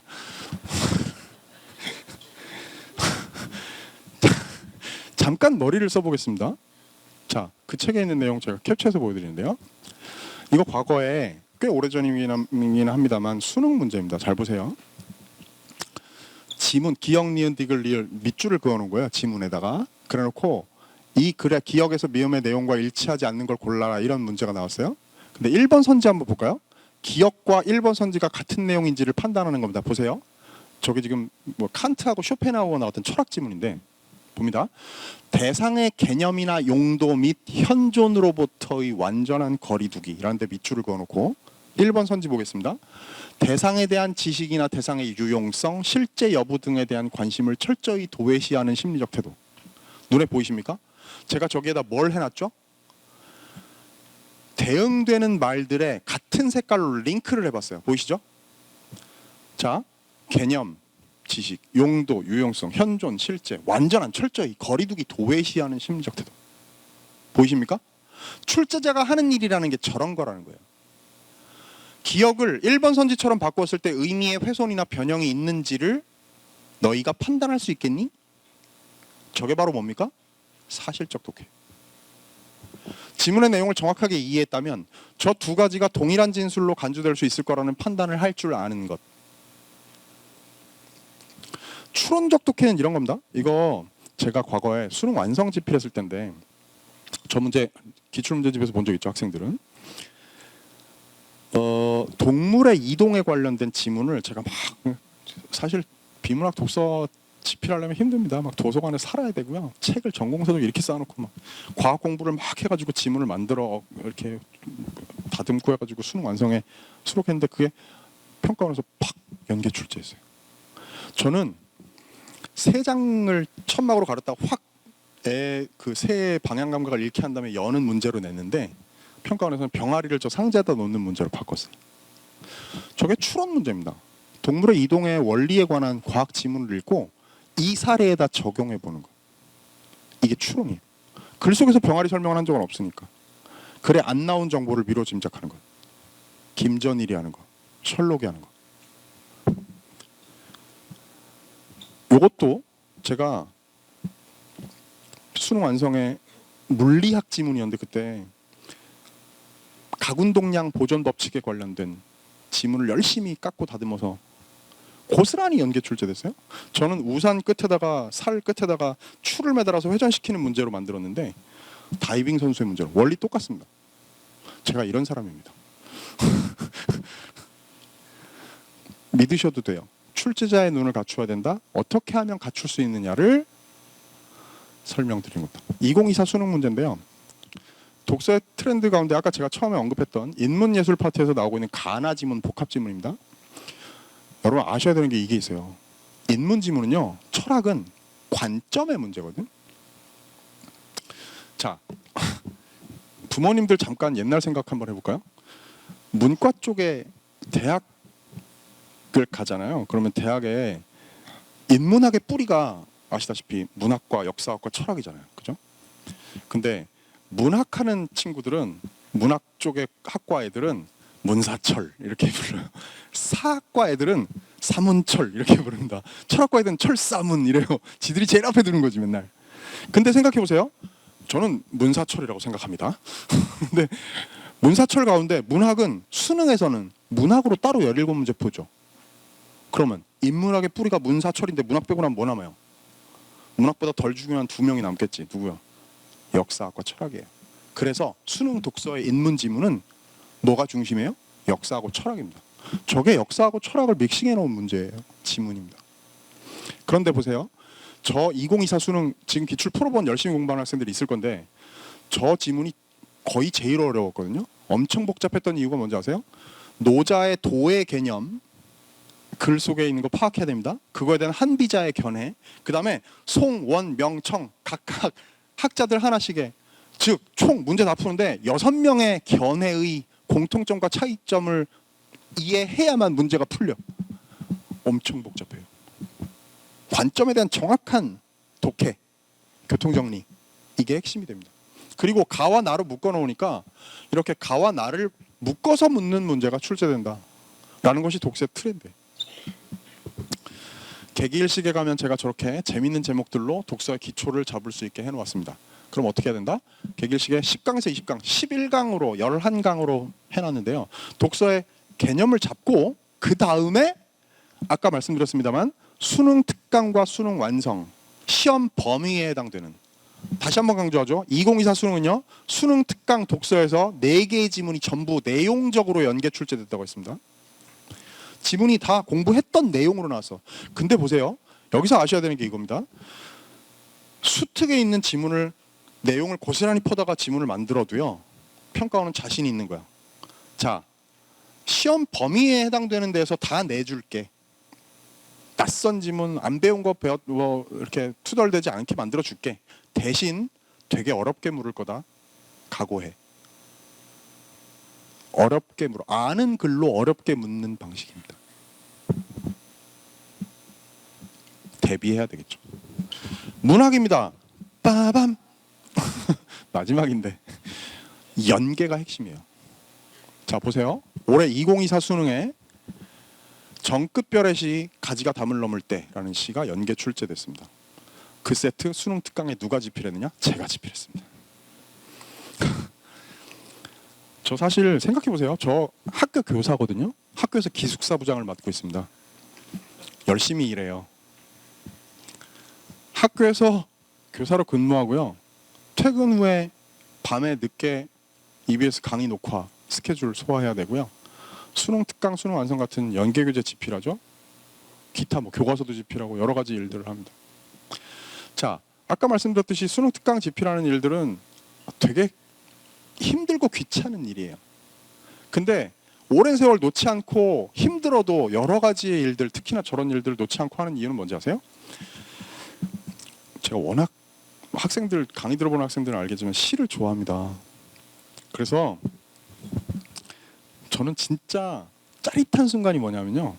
좋은 시를, 교과서 외에 있는 낯선 시를 발굴해서 어렵게 지금 얘기했던 그런 과정들을 거쳐서 뚫고 수능 특강에 수록하는 거예요. 그러면 현재 체제하에서는 어떤 일이 벌어지는지 아십니까?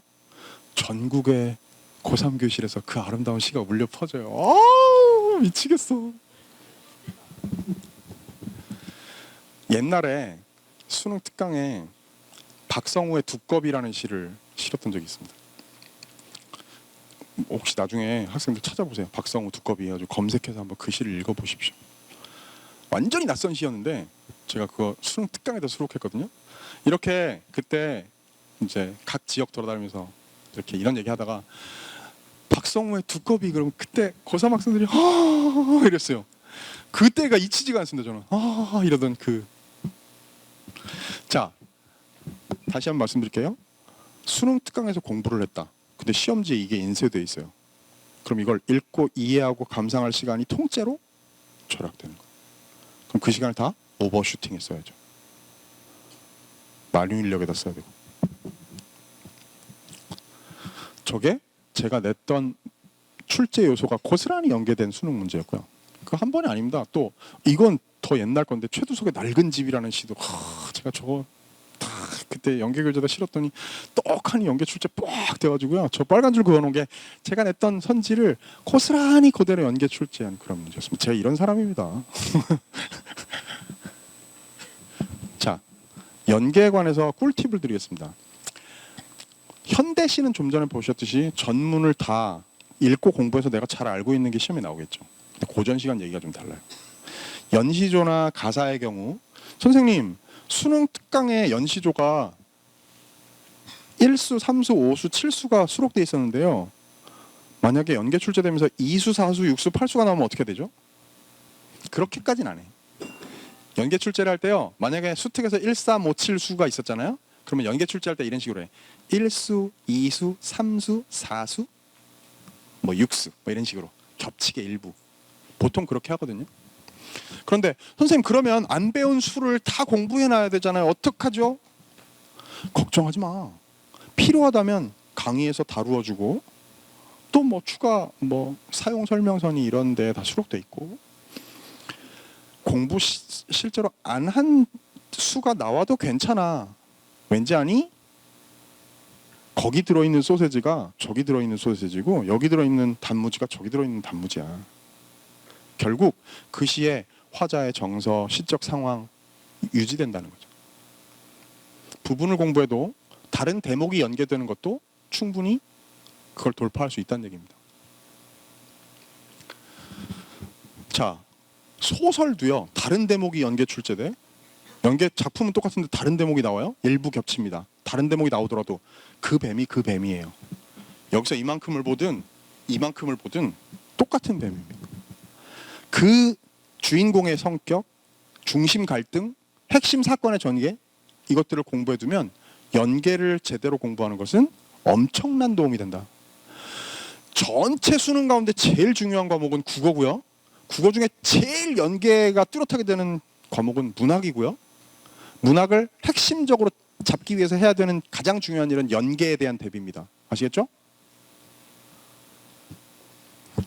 아까 보셨던 파이널 체크 포인트에 선생님 돗자리 까세요. 시험 보다가 소름이 돋았어요. 해마다 막 엄청 올라와요. 다른 강의 들어도 괜찮은데 제가 만약에 여러분 고3일 때 파이널 체크 포인트 강의를 하거들랑 다른 데 갔다가도 마지막에 그거라도 들어. 자료실에 올려주는 영혼을 갈아 만든 자료 출력해가지고 뭐가 나올지를 최대한 고민 끝에 경험의 노하우를 녹여 넣어서 찍어보는 거니까 뭐 물론 확률의 문제입니다만 참고하시기를 바랍니다. 자, 문학 개념 공부하고요. 그 다음에 수특과 수완 철저하게 공부하라. 잊지 마십시오. 자, 흐름을 잠깐 잡아볼게요. 그러면 보세요. 지금 예비 수험생이기 때문에 이 흐름을 잘 기억하십시오. 지금 개념 강의들이 오픈했습니다. 사실 12월 8일 날 오픈했는데요. 학생들이 기말고사 보느라고 이제 아직은 시작 못했을 건데 시작해야 돼. 이제 개념 강의 시작해서요. 1월 달까지 개념과 기출 계기일식으로 개념과 기출을 만약에 공부한다. 됐죠? 그러고 나면 수능 특강 1월 말 정도 되면 나옵니다. 시작돼요. 2월부터 6월까지 수능 특강을 철저하게 공부하십시오. 7월 8월 수능 완성 공부예요. 그럼 저게 연계 교재입니다. 그리고 저게 실전 단계죠. 시험 범위. 마지막에 이것까지 끝나고 나면 수능 한두 달 앞두고 시간 체크하고 파이널 모의고사, 봉투 모의고사 이런 거 푸는 거예요. 아시겠죠? 저 흐름을 내가 실현해 내겠다라고 생각하고 큰 그림을 그리고 계획을 실천해 나가는 것하고 그냥 오늘도 열심히 해야지 하고는 완전히 다른 거예요. 저런 어떤 수능의 시간 계획을 가지고 있어야 돼요. 수능 대비. 죄송합니다. 너무 저만 열난 거 아니죠? 중간에 쉬었어야 되는데 죄송합니다. 빨리 끝낼게요. 장학사님께서 보통 다른 데서는 하지 않는 이야기인데 목표 달성을 위한 고교 생활 전략도 얘기를 해달라 이러셨어요. 그래서 제가 어떤 이야기를 드리는 게 여기 오신 분들한테 도움이 될까를 고민했습니다. 저는 딱 3가지만 말씀드릴게요. 잘 들으세요. 지금 예비 고3이고요. 지금 예비 2학년도 있을 테고 아직 고등학교 생활 많이 남은 학생들도 있을 테니까 잘 들으십시오. 고등학교에서 생활 목표를 이루기 위한 전략을 생각해 본다면 저는 아주 일반적인 얘기 말고 여러분들 귀에 쏙쏙 꽂힐 얘기 3가지를 준비해 봤습니다. 저게 뭐냐면요. 뭘 것 같나요? 질문을 던지세요. 누구한테? 선생님한테. 자, 수시를 준비한다. 물론 개인적으로 지적 성장을 위해서도 그래서 궁극적으로는 수능 준비에도 큰 도움이 됩니다만 자, 수시를 준비한다. 그래서 학생부 종합전형에 대비한다. 그러면 여러분들 다 아시겠지만 현재 이것 쳐내고 저것 쳐내고 이러저런 문제 때문에 다 반영하지 않게 되고 제일 중요한 건 결국에 뭐냐면 과세특이에요. 각 과목 선생님들이 이 아이를 어떻게 봤느냐에 관한 내용이 결국 학생부 종합전형에 당락을 가릅니다. 물론 내신도 중요하지만. 그러면 자, 여기 교사분들 계시면 다들 공감하시겠습니다만 저도 마찬가지입니다. 한 학년을 예를 들어 큰 학교의 경우 몇백 명을 가르치는데요. 한 학기에 그 아이를 개별적으로 이 아이가 어떤 아이인지를 알 수 있는 기회라는 건 대단히 제한적일 수밖에 없어요. 근데 얘에 관해서 지금은 옛날하고 달라가지고요. 전부 한 명 한 명 다 완전히 다른 내용들로 적어주긴 하거든요. 그런데 보통 그럴 때 인상에 남는 아이, 주목하고 있는 아이가 생기게 마련입니다. 근데 그럴 때 뭐 얼굴이 예뻐서, 애가 태도가 싹싹해서, 이게 문제가 아니라 제가 드리려는 말씀은 뭐냐면 그 과목에 궁금증을 가지고 선생님한테 자꾸 선생님을 귀찮게 하라는 거예요. 오늘 배운 내용 중에 뭐가 이해가 안 돼. 선생님을 교무실로 찾아갑니다. 용기를 내야죠. 특히 내성적인 학생들은 용기 내셔야 됩니다. 왜? 목표 달성을 위한 고교 생활 전략이니까. 용기 내서 교무실 찾아가 선생님 오늘 배운 내용 중에 이게 이해가 안 됩니다. 여기에서요. 제가 왜 계단 모양을 만들었는지 아세요? 자, 이거였잖아. 아, 알겠다, 선생님. 아, 그럼 혹시 여기서 이게 중요합니다. 제가 이 부분이 궁금하고 그래서 그런데 더 제 이해를 심화하기 위해서 참고할 만한 책 같은 게 있을까요? 그때 그 순간 선생님의 머릿속에는 뭔가 다른 게 뭐가 확 일어나요. 화학작용이. 이놈 봐라. 그래? 그래. 이거 이런 책 한번 볼래? 네, 선생님. 가. 읽어. 진짜로. 그리고 그 책을 읽으면서 든 의문을 가지고 다음에 선생님을 또 찾아가요. 선생님, 감사히 잘 읽었어요. 근데 여기서 이런 대목이 이해가 안 돼요. 아니면 이게 흥미롭던데요? 좀 더 다른 책을 읽고 싶은데 뭐가 있을까요? 그래? 너 그럼 이 책도 한번 읽어볼래? 또 읽어요. 또 갑니다. 선생님 감사합니다. 물론 만화에나 나올 것 같은 이야기인 거 저도 알고 있어요. 그런 얘기 하기 위한 자리잖아요. 쉽지 않지만 그걸 해야 됩니다. 흔하지 않지만 있어요. 교사 입장에서 그 아이의 과세특을 쓰는 자리 그 순간에 어떤 마음이 들 것 같습니까? 지금 얘가 거쳐온 질문하고 나의 도움으로 얘가 발전해 나간 단계가 주마등처럼 확 스쳐 지나간다. 학기 말에. 그럼 얘에 대해선 다른 애들을 일반적으로 써주는 얘기랑 다른 얘기를 쓴다고요. 그건 선생님이 뭐 글솜씨가 좋고 아니고의 문제가 아니라고요. 내가 가르치는 전공 과목에서 이 아이가 어떤 궁금증, 문제의식을 가지고 그걸 해결해 나갔는가를 내가 봤으니까 기록하는 얘기가 달라지는 겁니다. 그건요, 입학사정관, 대학에서 입학사정관들이 보기에 티가 나게 되어 있어요. 아, 얘는 전북교육청에서 했던 남궁민 선생님 강의를 들은 애구나.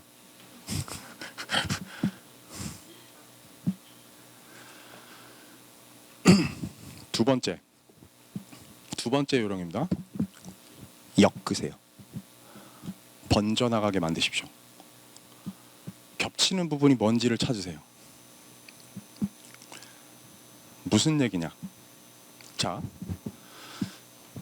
구체적인 예로 들어볼게요. 저는 이제 국어 과목이니까 예를 들면 고전 읽기나 이런 과목, 고전 문학 감상 이런 과목을 가르칠 때가 있습니다. 그럼 제가 일부러 과제를 그렇게 주기도 합니다만 뭐 그런 과제를 주지 않아도 아는 경우에도 해당될 거예요. 보세요. 제가 과제를 이런 식으로 줬습니다. 자, 우리는 과세특을 잘 풍성하게 쓰기 위해서 전략적으로 우리가 이런 사고를 한번 해보자. 네가 장래 희망들이 각기 다 다르잖아요. 학과 진로 희망들이 다 다른데? 그러면 나는 고전 문학을 가르치지만 너희들은 내가 가르친 고전 문학으로부터 자기의 관심 분야에 해당되는 더 심도 있는 탐구를 할 수 있을 거야. 니네가 그걸 해와가지고 발표를 해봐라. 의지를 가지고 노력하잖아요. 놀라운 일이 벌어집니다. 어떤 일이 벌어지는지 아세요? 문과생의 예를 한번 들어볼까요? 고전 서사의 갈등을 분석해보는 논술활동에서 용소와 며느리바위라는 설화 속 갈등 요소를 정밀하게 들여다보고 주인공이 벌을 받게 된 직접적 계기. 저 설화를 아는 학생들이 있을지 모르겠는데 이런 거야. 뭐 부잣집이 있었는데 스님이 시주를 받으러 왔는데 박하게 굴었어. 그랬더니 벌을 내려가지고 착한 며느리가 우리 시아버지 그래도 나쁜 사람 아니니까 봐주세요. 넌 착하구나. 너 지금부터 빨리 도망쳐. 절대 뒤돌아보면 안 돼. 막 도망가는데 꽝 난리가 집이 무너지고 거기 연못이 돼버렸어. 근데 이 며느리는 뒤를 돌아본다 안 돌아본다? 100% 100% 돌아본다. 그죠? 여기서 안 돌아보고 끝까지 가서 무사히 살았다 이런 이야기는 없어요. 고전 서사에는 100% 돌아보게 돼 있죠. 돌아와서 어떻게 돼요? 돌이 되는 거야. 그죠? 며느리 바위. 그런 설화인데 그걸 배운 다음에 그 아이가 이러는 거죠. 그 아이 저 박하게 굴었던 주인 영감, 현대 사회의 민법 조항, 롤스의 정의론 등과의 연관성 속에서 고찰하는 심도 있는 관점을 담아 논술문을 작성했어요. 자, 저 아이가 법학을 전공하려 한다거나 혹은 사회학 같은 걸 전공하려고 할 때 고전 읽기라는 과목이 얘한테 쓸모 있는 과목이었겠나요? 아니었겠나요? 대학에서 볼 때. 대학에서 볼 때 저걸 볼 때. 아, 쟤는 고전 읽기에서 저런 걸 캐내는 애구나. 아시겠죠? 고전 작품의 확장 탐구 활동에서 최고운전이라는 최치원, 신라시대 최치원을 주인공으로 한 소설이 있습니다. 거기에 보면 이런 얘기가 나와요. 중국의 황제가 밀봉한 함을 신라에다 보내면서 여기에 뭐가 들었는지 이걸 열어보지 않고 알아맞히지 않으면 신라를 박살내겠다. 그래갖고 신라의 왕이 고민에 빠집니다. 어떡하지? 근데 최치원이라는 애가 똑똑해요. 최치원이 딱 보고 이 안에 든 건 달걀입니다. 딱 맞춘단 말이야. 그랬더니 중국 황제가 신라에 이런 아이가 있다니 대단하구나. 알았어. 이렇게 되거든요. 물리학을 굉장히 좋아하는 아이가 최고운전을 다루면서 양자역학의 코펜하겐 해석을 적용해 본다면 주인공이 밀봉된 상자 속 물건을 알아맞힌 것은 어불성설임을 입증하는 창의적인 발표 내용을 구성하였습니다. 느낌 오십니까? 제가 물리학 전공하는 애가 고전 문학을 어떻게 유용하게 활용했는지가 눈에 보이세요? 저런 게 진짜 전략이에요. 우리 문학 선생님은 왜 그런 과제를 안 내주시지? 그러지 말라고요. 그게 문제가 아니야. 발표해야 되는 활동, 글 쓰는 활동 누구나 하잖아요. 각 과목마다 수행평가가 있고요. 그런 기회가 있습니다. 그런 기회에 남들하고 살짝 다른 접근을 해보는 거야. 접근의 방식이 다른 걸 해보는 거죠. 선생님이 생각지도 않았는데 창의적인 발표 내용이라고 저렇게 글을 쓸 수밖에 없게 만들어버리는 거죠. 그걸 우린 뭐라고 불러요? 전략이라고 불러요.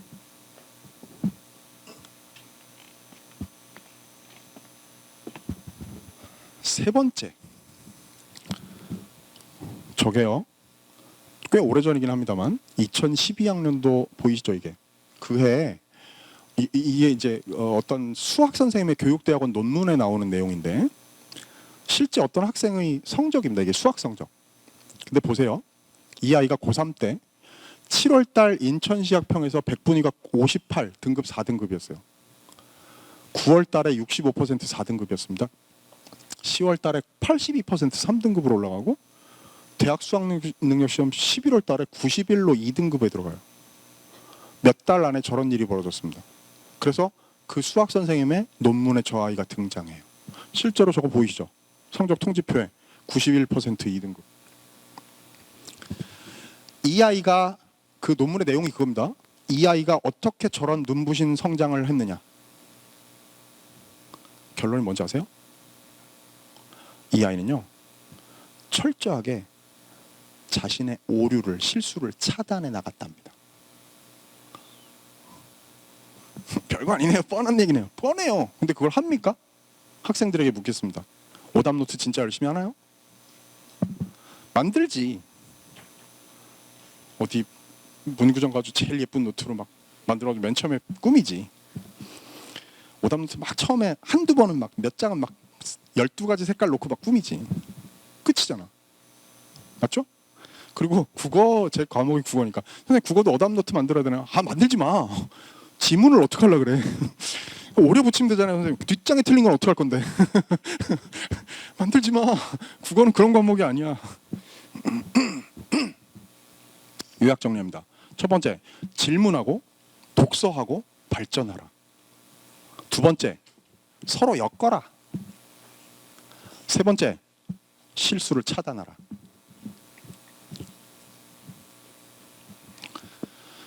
저게 적어도 대학 입시. 근데 되게 속된 목표죠. 그냥 눈앞에 있는 현실적인 목표로 얘기하면 대학 입시에 엄청 큰 도움이 될 수 있는 유용한 전략이고요.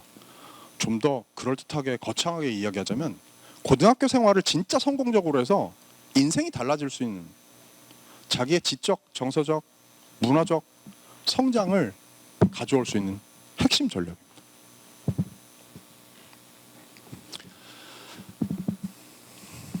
그냥 갈 수는 없어서 보너스 꿀팁 몇 가지 전북 교육청에서 제가 드리고 갑니다. EBSI 아까 얘기했습니다만 비번을 까먹은 그 비번만 재발급 받으시면 기출문제 탭을 누르시면요, 저기 들어가면 이렇게 선택할 수 있는 버튼들이 있어요. 저거 몇 년도 몇 월 무슨 과목. 근데 문제는 뭐냐면 저기에 이렇게 시험지만 나오고 저게 프린트하고 뭐 저장하고 어쩌고 할 수 있는 것만 있는 게 아니고요. 또 심지어 EBSI의 단추 같은 기능을 이용하면 자기한테 수준에 맞는 필요에 맞는 문제지를 만들어주기도 합니다. 생성해주기도 해요. 근데 기출문제를 우리는 기출문제집으로 다루는 보통 공부하는데 저걸 이용하면 사실은 엄밀히 말하면 기출문제집도 사실은 필요 없지. 저 출력하면 되니까요. 그렇죠? 근데 EBSI 홈피의 제일 중요한 요소는 저 기출문제는 사실 다른 데서도 구할 수 있어요. 근데 이거야. 아세요? 해설지가 나옵니다. 저도 제가 맨날 시험 당일날 가가지고 시험지를요, 시험 뭐 미리 문제 받고 해설하는 게 아니에요. 막 받아가지고 시험 감독하면서, 우리 학교 시험 감독하면서 막 풀어온 다음에 급식 막 먹고 막 가가지고 바로 녹화 며칠 동안 풀고 준비한 것처럼 해설 강의 그 자리에서 하는 거예요. 아주 죽습니다. 수능 같은 날은 긴장도가 어마어마하겠죠. 근데 그러고 나서 끝난 다음에 저 해설지도 제가 검토하러 올라갑니다. GP라는 선생님들이, 저도 뭐 해설 안 할 때는 저 해설지를 썼는데 EBSI에서 전국에서 제일 정확하고 제일 빠른 해설지를 작성을 해요. 저거 그냥 아까 그 버튼에서 해설지만 클릭하면 나오는 겁니다. 해설지도 구할 수 있죠. 저걸 바탕으로 다른 데서 다 해설지 만들고 뭐 하는 거거든요. 자, 그것만이 아닙니다. 여기 보세요. 입시 정보라는 데를 누르시면, 부모님들 잘 들으세요. 입시 전형별 커리큘럼, 뉴스, 공식 발표 자료, 입시 매거진, 학습 전략 칼럼, 컨설팅 솔루션, 입시 카드 뉴스, 1:1 대입 상담실, 입시 설명회, 심지어 뭐까지 있는지 아세요? 1:1 논술 첨사까지 있습니다. EBSI에 이것까지 있어요. 모르셨죠? 이거 아는 사람 없습니다. 이게 뭔지 아세요? 논술 과제를 지가 논술 문을 쓰잖아요. 논술 연습을 하잖아요. 그거를 온라인으로 전국에 계신 전문가 국어 선생님들, 주로 국어 선생님들이죠. 선생님들이 채점 기준에 따라서 논술 채점을 해주고 피드백을 줘요. 무료입니다. 근데 단 하루에 50명인가 뭐 이렇게 뭐가 제한이 있어요. 선착순. 무료예요. 미래교육 뉴스, 학습 유형 검사, 진로 탐색 검사, 대학별 입시 정보, 경찰대, 사관학교 특별 강의 다 떠 있고요. 다 무료입니다. 부모님들이 내시는 세금으로 운영하는 거예요. 이용 안 하면 손해야. 우리는 유일하게 뭐만 하면 돼요? 비번만 재발급 받으면 돼요.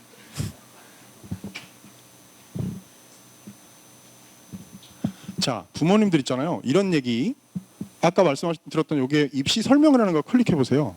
그러면 이런 게 뜹니다. 고2, 예비 고2 꼭 알아야 할 6가지 입시 정보. 밑에 제가 지금 화면이 잘렸는데 동영상에 저 말고 입시 전문가 선생님들 계시죠. 저는 국어 전문가지만 입시 전문가 선생님들이 입시에서 꼭 알아야 될 키워드를 선정해서 여기 동영상 바로 그냥 누르기만 하면 나와.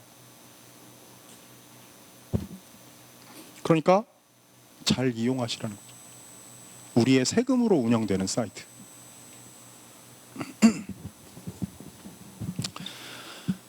제가 드릴 말씀은 여기까지입니다.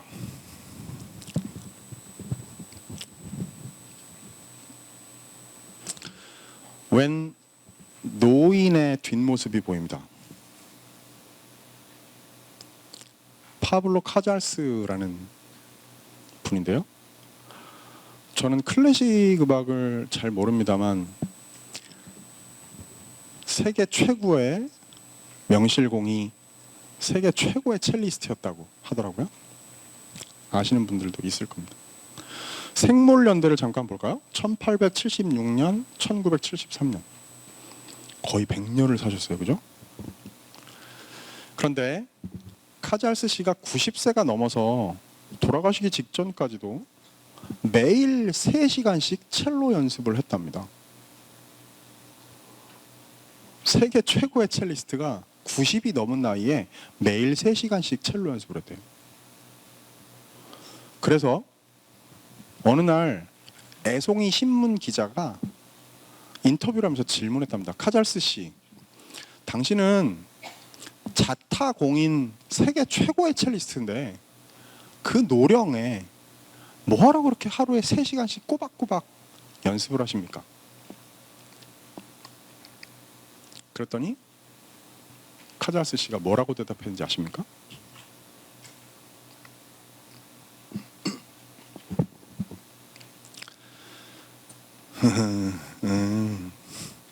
그래야 날마다 조금씩 더 나아지거든.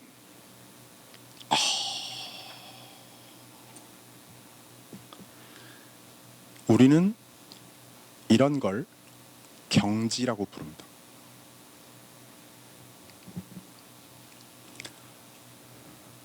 전라북도교육청 창조 아래에서 만난 이 눈망울 똘망똘망한 우리 학생들이 하루하루 더 나아지는 삶을 고교 생활 내내 해서 우리가 경지라고 부르는 아름다운 모습으로 바뀌고 성장해 나갈 수 있기를 진심으로 기원합니다. 감사합니다.